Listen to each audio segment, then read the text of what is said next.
Yo, what's up, guys? Thanks a lot for tuning in. This will be the very first GSSN episode. Thanks a lot for subscribing. Hope this is one of many. I'll do my part. Also, the guest of the show. Appreciate you coming along for this, Peder. Woo! Peder Kongshaug, if you're not familiar with him, you should be. He has skated incredibly fast, not just lately, but for quite some years now. I think the first time, I can give the introduction from my own point of view, heard of him when he was a junior still, winning the Junior World Championships in the 1,000 meter, I think. And then moved on, I would say pretty fast, to be a solid senior skater, mostly in the middle distance. And then over the last few years, you seem to have stepped up in just about every race, winning, from my point of view, an annoying amount of B group races in the 5K, and then also dropping some sub 36 seconds 500 meters. And then another thing I think about you is I think you're a relatively mature skater for your age. Especially a week ago, we had an athletes kind of get together, a little meeting with the ISU to hear our take on things, and you were pretty good at that. I think you made a lot of smart, clever thoughts, and I think some people at that meeting were very like, damn you, ISU, change this. I don't like skating 4 races in a day. But yours, I think you managed to see it from both sides, and it wasn't just like I want more of that, I want less of that. And it's funny, in that sort of meeting, you can really see the culture difference. Yeah. Because you have the whole world in one room, and I won't point out anyone, but I feel you know who's Scandinavian, and then you know who's from another country. Yeah. So that's true. One of the things where we were both like talking about European championships. Yeah. I think it's hard to understand if you're not from Europe. Yeah. That in Europe that's like a smaller world championships. Yeah. Where if you're from, Australia, it's like I can live without Oceanian games or whatnot. So yeah, that was definitely interesting. No, but I'll give you a hats up for that because I think thank you. That's super cool. And I got the impression that you are really into the sport more than just like some athletes go out there, skate a few laps as fast as they can, and then that's it. Yeah, I really like this sport, so I want to see it grow and see it improve, not only in Holland. So I think we have to do something to gain interest in other parts of the world as well. Yeah. On that note, speaking of making skating cooler, you do also have a YouTube channel. Yeah, I do. I'll drop a link. Not too big of a deal, but I wanted to make kind of a series of skating behind the best in the world, and I think I'm in a position where I can actually do that, and they allow me to do it. Yeah. Yeah, it's gotten some cool videos from skating behind Jenning and Giotto and Sander and me, of course. So yeah. If some skaters out there want to be filmed, then contact me. All right, that's a shout out to all of you. And also hit a subscribe to that channel. There'll be a link. No, so before we dive into the news of the last couple of months, I would say, in skating, I want to talk a little bit about you. I think there's got to be a lot of people out there that are interested in how to get good at skating, how you got good at skating. It's not that you haven't been a good skater. You obviously a junior world champion. I think we spoke a while ago where you told me that you were a little pissed because you'd gotten 4th in, I don't know, a handful of World Cups. Yeah. This year you won a World Cup. And what do you think, like, why did that happen? It's not like the level got lower. It definitely didn't. For sure. So what made the difference? I think I've improved myself a bit every day and every year. So now my level of skating is at a level where I can consistently be one of the top, but before I was dependent on the other to do a bad race for me to get up there. So yeah, that has changed this year, and it's also about the attitude going out in a race. If you actually believe that Jordan is beatable, then he is, but if you don't, then he for sure isn't. So that, especially the last 2 races, have been kind of a breakthrough in that way, that you believe it's possible to win. Yeah. And yeah, you have to do that to be able to do it. That's a great segue into, we got the World Championships starting here in Hamar in a little more than a week. What are your hopes? What are your goals?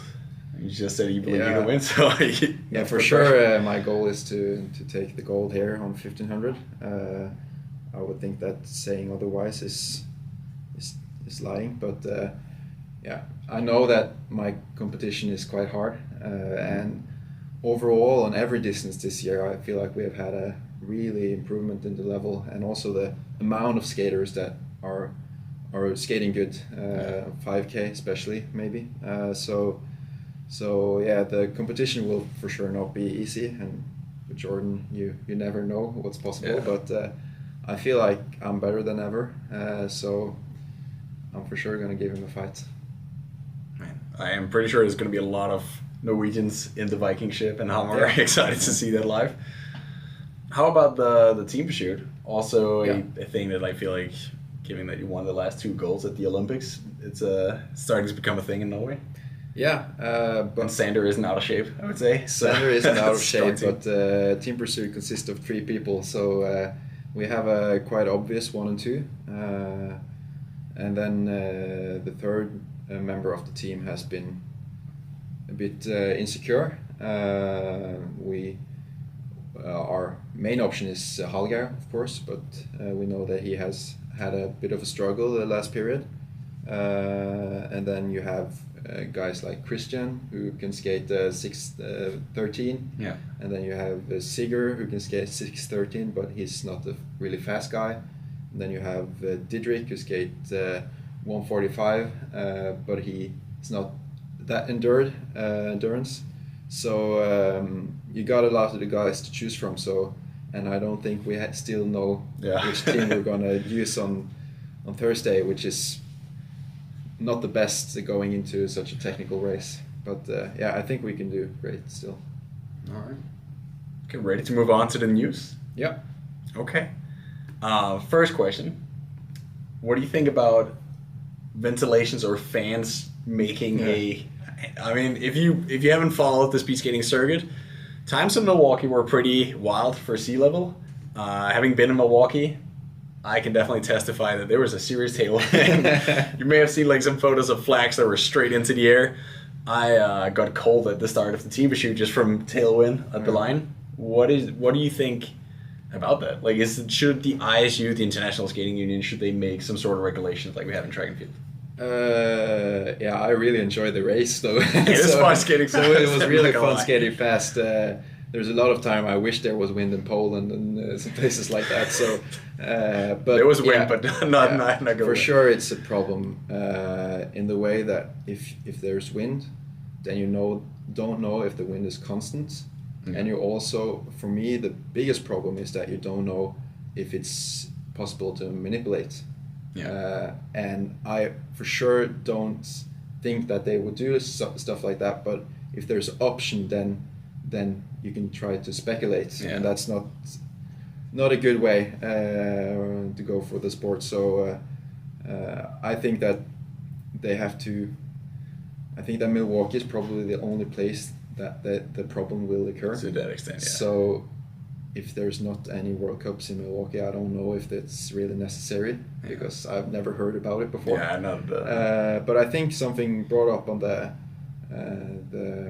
meeting with ISU, the athletes meeting, was a bit interesting, with having no warm-up on the infield, which was something ISU brought up if we will be okay with. And straight to the line. Yeah. Straight to the line. The way we know it from the team shoot. Yeah, and mass start. So I don't think it would really affect the skaters. I think you would get used to it within the month. So yeah, that's something you can do to try to minimize the difference within the race, though. Yeah, that's true. I also think if they told me that the day before of the race that you're not going to be able to skate on the ice for warm-up, I would panic like crazy and I'd be super upset. Yeah. But if they told me a week before, and if we're like, that's how it is. I mean, that's how it is in short track, in swimming, in a bunch of sports. I have a funny story about that. I remember the first time I skated internationally, senior level, was in the European all-round championship, and I was paired against Niels van der Poel on the 5K, and I was in so bad shape. I've never skated such a bad weekend in my life, and I was on the ice, warming up, and then I haven't seen Nils for a long time. And then Sverre told me that he saw Nils in the athletes lounge sleeping on the couch. Skate 605. And then Sverre goes and say, "Aren't you supposed to skate Peder?" Yeah, but isn't that now? No, it's an hour. He's on the ice. Oh, fan. Very classic Nils. And then he just ran like 5-6 minutes before the race. Just put on his laces. Skated, I think, 6:11, 6:12. And also with the worst skates and rocker and bend I've ever seen in my life. So, yeah, maybe warm-up isn't that important after all. Yeah. I'm honestly, on a serious note, I do agree. I don't know if that's the way to do it. I think some sort of warm-up is to be justified. But the idea is just like, I think that's one of the things, like we talked about, it all comes down to what is good for entertainment and good for TV is often not the greatest in terms of like what's great for the skaters. No. If it was what's good for TV, we would have like the 4 last pairs. There would be basically almost a quad going the second you cross the line. Here we go. Yeah. But if there was only 8 skaters allowed to skate the World Cups, I mean, Yeah. there wouldn't be a sport anymore because there would be no incentive for anyone else. So I think one of the cool ways to do it would be, you know, cut the warm-up times, make it more clear who's actually racing. Yeah. Just 2 people out there. So going into the World Championships, I think one thing that's super cool is, especially now with Jordan not being, we gotta admit, he has been pretty superior in half the distances in the sport lately, but not lately. And I would say the same goes for almost every distance, that it is super hard to say who's going to win and who's going to be on the podium. The favorite that we have seen is, out of the last competitions, Femke Kok has been pretty much in her own league, winning with the biggest win margin in the women's 500 in 8 years. And then we also seen this new Kazakhstan superstar, Kushkin, opens 9-3 and basically, coming out of nowhere, straight from the B group to the top of the A group. Do you think he's going to win World Champs? I don't think so. My bet is that in one race, which you have in the World Championships, it's the more experienced one, if you call it that, which is crazy to say about Jordan because it's like a teenager. 17, yeah. But I think that will come in handy for him. And I also think that Koshkin maybe has the highest level now, but his skating is maybe too fragile in a one race. Doesn't like have that. the same consistency. Yeah. As, but for sure, it's awesome to see him, especially on the 100. He skates in a way that's so much more powerful and jumpy than everyone else. So it's cool to see. That's pretty wild. Yeah, it's interesting that you have people ranging from a 9-3 opener to sometimes Jordan is up at like a 9-7 if he's a little fatigued from a 15. That they still compete as. Yeah, but what's cool now is that 9-7 is too slow. You can win with 9-7, and that's something that's wild. Yeah. I mean, bring it back to the 2018 Olympic season. We saw Harvard Lorenzen kick ass, and he had some 9-8, 9-9 openers that season where he still was on the podium. Yeah. It's different game. Then another new name in the sport, semi-new, is Semi-Rooney. That was not intended, but it was pretty good. Used to be a Russian skater. I remember him I trained a year with the Russians when he was still a junior, and all I remember is like he was able to keep up with us even though he was like 17, and then his last result before switching to Poland was a 342 3,000 meter, which is pretty wild for a junior. It's not far off the world record. And he now represents Poland, and in Poland at the World Cup, he had the second fastest 5 kilometer of A and B group. That is pretty interesting. It's also going to be an interesting topic because I don't think it's the first of the skaters that used to represent Russia that we'll see representing other countries. What do you think about that? I think it's awesome that people are switching teams from Russia to Poland. I think that's the best we can hope for, to be honest. But yeah, I felt like I've never heard about him personally before lately, and I felt like out of nowhere he came like in Poland and just. That was I don't know hammered. Did he even compete in the early season? Because I never saw him, and then just in Poland he did like crazy race, and also in the 1500, and now in Tialf as well. Yeah. Pretty wild. It is pretty crazy. It's a bit Semerikov light. Yeah. Yeah. Never-ending energy. Like, kind of reaches really far into the turn, but then like kind of goes a lot with the flow in the straightaways. But no, I also think it's super cool. I think it's cool that this is like a great way to deal with the whole thing. Like, you know, I'll switch to another country. I think it's, instead of going into all the politics of warfare, blah blah blah, a great way of showing is like, I'm no longer part of that. So being able to represent that, and for the sport, I mean, I don't even know if Uzbekistan is a real country, but I think it's super cool that we see them. Actually really nice. I want to go there. Yeah. It has a really nice ski. Alright. Yeah. It's the first thing I ever knew. I thought it was like a thing from a Donald Duck magazine. A lot of horses. Yeah. That's why they eat horse meat, right? Huh? I think they eat a lot of horse meat. Yeah, probably. It's like Genghis Khan country, so I think so. Let us know in the comment section below, Semerikov, because we need some tour guide. A skater that we're probably not seeing at the World Championship is Kjell Nuis. Yeah. He had an accident. Yeah. 2 accidents. The first was kicking a block that got him a little upset in Herrenfing because he got disqualified from what would have been second place, right? Yeah. I think so. It was a photo finish where you got the better end of it. No photo finish, but yeah. Okay. Yeah. I mean, in the end, it didn't get that close. He did kick a block, which is a fair disqualification. I mean, he went on the inside of the line, so if you skate 399 meters, it's a little unfair. He didn't take it well. And he kicked the chair on the infield, which led him to get a handful of stitches, I think, under his foot. So, probably not going to see him at the World Championships. Yeah. I mean, he for sure made a great show, though. He did. I think I feel sorry for him. Of course, it's not what you want. Yeah. But it's his own fault for sure. So I don't think he now blames anyone else. But yeah, I agree with him that sport is kind of emotion, and you have to show it. If not, the sport would be not entertaining to watch as well. So it's really good TV. I mean, if every skater crosses the line, like, I don't think I didn't get any press after because he got all. So it was great TV, and also I partly agree with him that getting disqualified shouldn't result in 0 points. I think, but I don't like the idea of time punishment. I think that if you get disqualified by last place points, kind of, you get last place points. But not if you destroy for another skater. But if you go on the inside like him and it's no harm, then he should get last place points, I think, because 0 is just too harsh.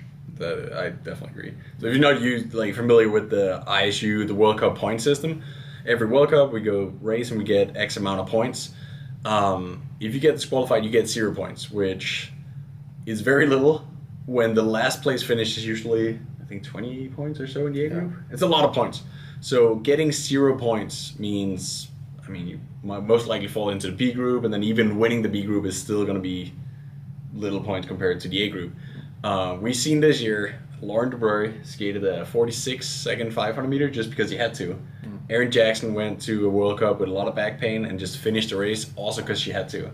And I think they would both agree that last place points will be better. For sure. The mixed gender relay, hot topic here on the show. What do you think about that? To be honest, I haven't watched it, so I'm not sure. But I think that says it all. I think, it's cool that they try something new, but I also think that they should admit that it's not working. Yeah. So they should switch it out. I think it's too many races in a weekend now. You can see that on the program, but also as a skater, it's too many. And then you see people don't skate those races, the best people, and then it loses its value kind of. So I think they should admit that we should do something else, or maybe take the just loss, nothing. maybe have a blank. We talked about that at the athletes meeting as well, going back to doing not every distance every week. I think it's a cool idea that would also make room for new things. Yeah. Maybe we could do 3K or 100 meters. I think 3K for men would be really That entertaining. would be a wild level, yeah. And people were going out like crazy. There would be a lot of hands on the knees, but also a lot of fast lap times. And also it's possibility to just make a move halfway, kind of. Yeah. So I think that would be a cool race, also 100 meter, obviously. Yeah. But yeah, having more weekends of racing and less distances and smaller arrangement every races would be maybe the way to go. Would increase the prestige in every event if there are fewer events. Yeah, I mean, I think almost all the skaters agree on this. Yeah. I definitely know a lot of the coaches agree. Yeah. That, I mean, I think it's super cool whenever the ISU tries new things. Yeah. Like, we can't, 10Ks are not that interesting. I think we should keep them, but we do need more, like, things to make the sport exciting. I think the 10K in Calgary was the most entertaining race that weekend. Oh, that is true. To be honest. So I understand I your appreciate point the of view, sport but the problem with 10K is that they don't arrange races. Yeah. And if you don't arrange races, then it won't be tight because people won't prioritize one race a year. There's so few specialists. Yeah. So I know that the audience here will enjoy the 10K probably as much as any other distance. Yeah, no, but just to say, like, I think it's cool. New things is awesome, but it does not work. Like, you can't do it without heats. We saw the last one, like, I thought the last heat off the mixed gender was super exciting. They raced up to the line, and then they crossed the line. They're like 7th and 8th. Yeah. In the ranking, like, geez, what is this? We need, like... And then you should do semifinals and finals, but I think... And people are toast, yeah. All right, anything else you want to add to the show here, Peder? I don't know. I think it's a cool concept you have going here. So chapeau. Thanks, man. Anytime you want to co-host, the camera is yours. The spotlight. Thank you. All right. Good luck this weekend. Thank you. You too. Stuck.